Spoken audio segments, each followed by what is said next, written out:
Saying that India will get safe passage through the Strait of Hormuz. Yes. You can see the future, and I think that after 2 or 3 hours, we believe that Iran and India are friends. Is India emerging as the first major country to secure critical movement through the Hormuz war zone, creating a fresh strategic concern for Donald Trump? In a major diplomatic signal, Iran's latest move after India gave shelter to an Iranian warship during the West Asia conflict. The recent phone conversation between Prime Minister Narendra Modi and Iranian President Masoud Pezeshkian appears to have helped unlock the Strait of Hormuz for Indian ships. Is India now the only country Tehran truly trusts enough to grant sensitive wartime passage through one of the world's most contested shipping lanes? Iran has granted safe passage to 2 Indian LPG ships, a decision being seen as a significant gesture toward India after high-level diplomatic talks. Iran has allowed 2 Indian-flagged LPG carriers to sail through the Strait of Hormuz, offering a major relief to energy supplies at a time when regional tensions and maritime risks remain extremely high.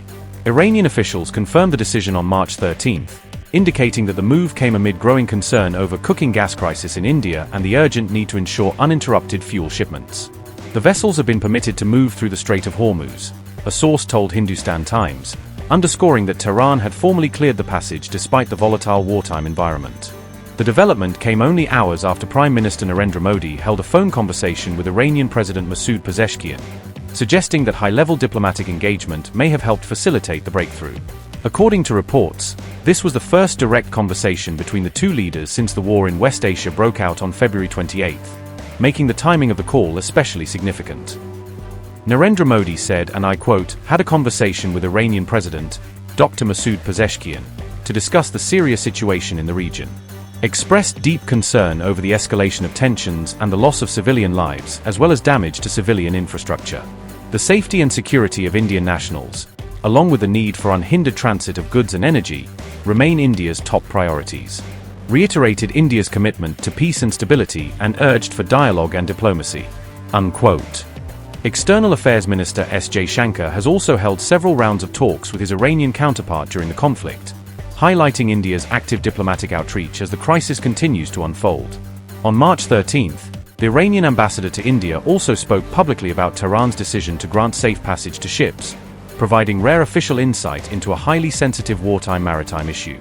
India is saying that India will get safe passage through the Strait of Hormuz. What? India will get safe passage through the Strait of Hormuz. Yes. You can see the future, and I think that after 2 or 3 hours. But you said some good news in 1 to 3 days. You said something. Yeah. Because we believe that Iran and India are friends. So you believe some good news? No. We have common interest. We have common faith. And I, as ambassador in Iran in India, I said to you that government of India in this situation after the war help us and in different fields. Thank you. Earlier, Jaishankar revealed that Iranian Foreign Minister Abbas Araghchi had thanked him for allowing the Iranian vessel Iris Lavin to dock, pointing to ongoing coordination between New Delhi and Tehran. Iris Lavin was allowed to dock in Kochi, and shelter was also provided to sailors during US action against Iris Dina, reflecting India's effort to balance humanitarian support with regional diplomatic sensitivities. In the latest development, India is now repatriating 183 Iranian sailors from the warship Iris Lavin in Kochi, marking another important step in its response to the growing conflict in the region. Here's the situation. You had these ships, and we got a message from the Iranian side that one of the ships, which presumably was closest to us, to our waters at that point of time, wanted to come in to our port.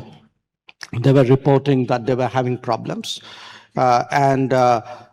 So my recollection is this was on the 28th, and on the 1st, we said, okay, you can come in. It took them a few days to sail in, and then they docked in Kochi, and the ship is there. Obviously, the people on the ship, a lot of them were young cadets, that is my understanding. They have disembarked. they are in a nearby facility. So we viewed this, look, this ship or these ships, because there were two others as well. I mean, when they set out and came here, the situation was totally different. They were coming in for a fleet review, and then they got, in a way, caught on the wrong side of events.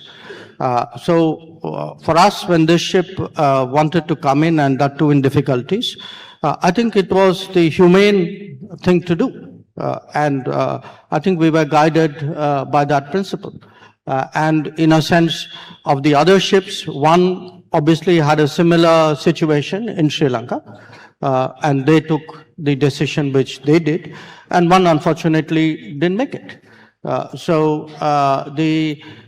think where we really approached it from the point of view of, in a sense, of humanity, of other than whatever the legal issues were, and I think we did the right thing. Meanwhile, a crude tanker carrying Saudi oil is scheduled to arrive in India on March 14th, showing that vital energy flows through the Gulf are still continuing despite fears of wider disruption.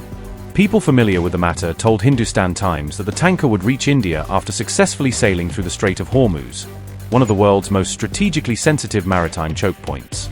Notably, the United States has claimed that the only thing preventing normal transit through the strait is Iran firing at commercial shipping, placing direct responsibility for the threat on Tehran. US War Secretary Pete Hegseth also said there is no need to worry about Hormuz in the long run, but admitted Washington would need time to counter what he described as Iran's stranglehold over the waterway.